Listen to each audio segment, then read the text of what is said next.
But the Iran deal was something that I felt had to be done, and we'll see what phase 2 is. Phase 2 might be positive, and it might be very negative. It might be a total termination.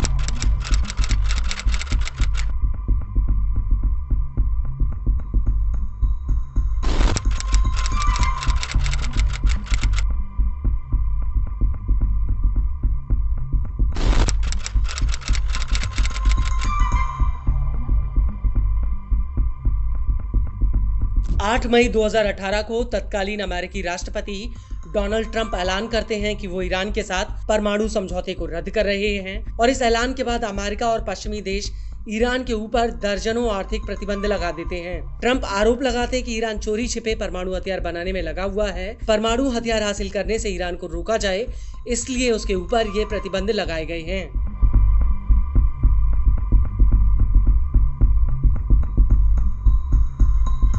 लेकिन America के ये तमाम प्रतिबंध Iran के ऊपर बेअसर साबित हुए और कई खुफिया रिपोर्ट्स में ये बात साफ हो चुकी है कि ईरान ने परमाणु हथियार बनाने के लिए अपना यूरेनियम संवर्धन 60% तक कर लिया है और उसे परमाणु हथियार बनाने के लिए यूरेनियम संवर्धन 30% और बढ़ाकर 90% तक करना है। लेकिन इस सब के बीच ट्रंप दोबारा से सत्ता में लौट चुके हैं। वो ईरान के ऊपर न्यूक्लियर डील करने का बार बार दबाव डाल रहे हैं। ट्रंप का कहना है कि या तो ईरान परमाणु डील करे या फिर सैन्य कार्रवाई के लिए तैयार रहे।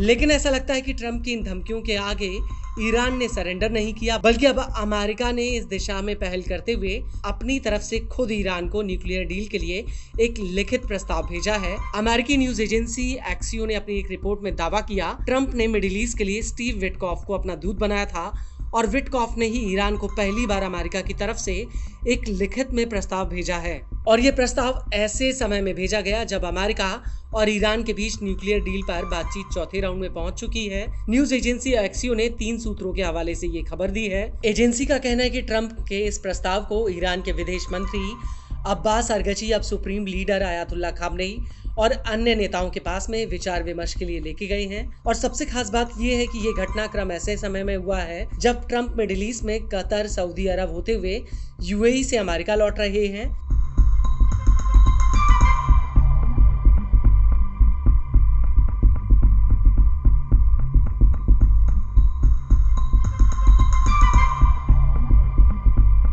एक्सियो का कहना है कि अमेरिका ने कहा है कि ईरान इसे ऑफर न माने।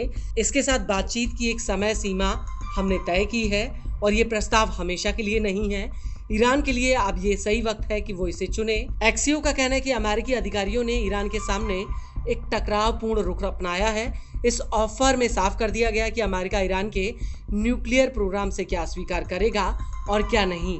अमेरिका ने ईरान के सामने ये शर्त रख दी कि वो पूरी तरह से परमाणु हथियारों का ख्वाब छोड़ दे और ईरान को अपने यूरेनियम एनरिचमेंट का स्तर भी नागरिक उद्देश्यों के लिए सीमित करना होगा। ट्रंप ने खुद इस ऑफर को लेकर अपने एक बयान में ये संकेत भी दिया था। Iran has sort of agreed to the terms. They're not going to make, I call it in a friendly way, nuclear dust. We're not going to be making any nuclear dust in Iran. And we've been strong. I want them to succeed. I want them to end up being a great country. And I think we're getting close to maybe doing a deal without having to do this. There's 2 steps. There's a very, very nice step and there's a violent step. हालांकि एक्सियो के दावे को लेकर Iran के विदेश मंत्री अब्बास अरगची ने साफ कर दिया कि ईरान को अमेरिका की तरफ से कोई भी लिखित में ऑफर नहीं मिला है।